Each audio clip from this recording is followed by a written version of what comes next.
analysts, I mean, you've got 16 buys on your stock, not got a single sell. They're saying guidance looks conservative. Why are you being conservative?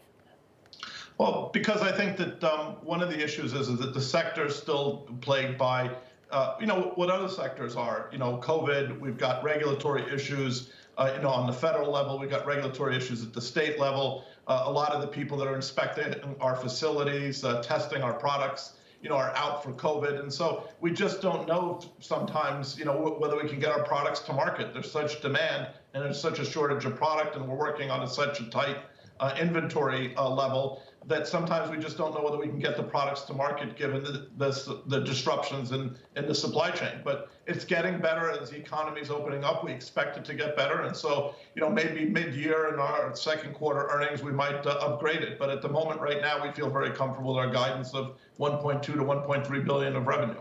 All right, well, what about the cost side of the equation here, and how do margins look? Some people looking at the most recent quarter saying that, there could be a little bit more improvement there, Boris.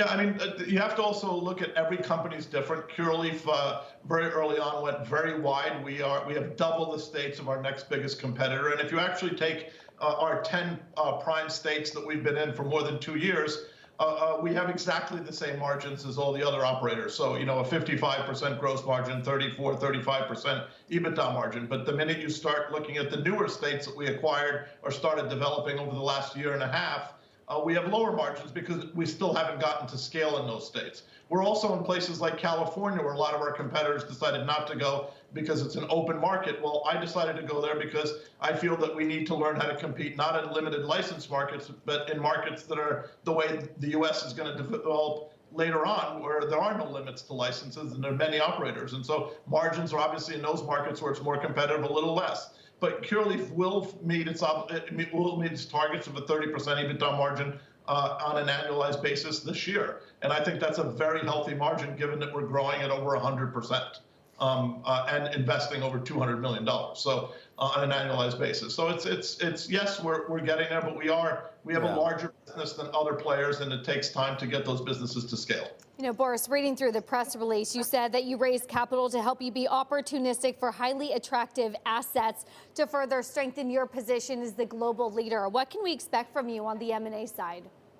Well, I think that, we're not going to be doing anything, particularly big this year. We're really focused on adding to those states where we have a presence, where we can still add many states.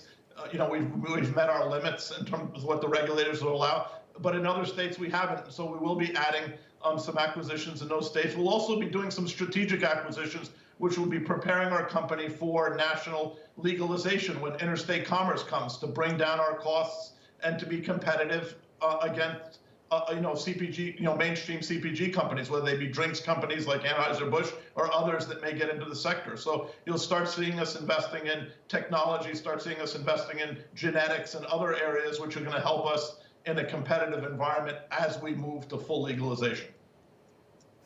That process of full legalization, Boris, you changing your expectations for when that's exactly going to come in?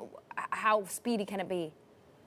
Listen, I think, we know that, at least we've been told by people in the Senate and Congress, that if they put the states, the Safe Banking Act up to vote now, it would pass.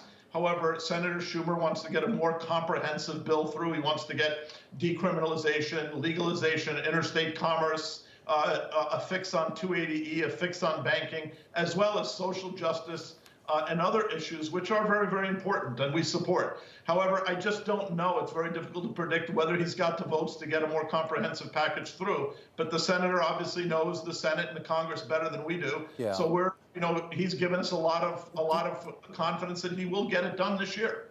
Just curious, Boris, do you think that we'll actually see a comprehensive bill on this, or do you think it might actually end up being broken up into little bits and pieces, kind of spread throughout various other legislation?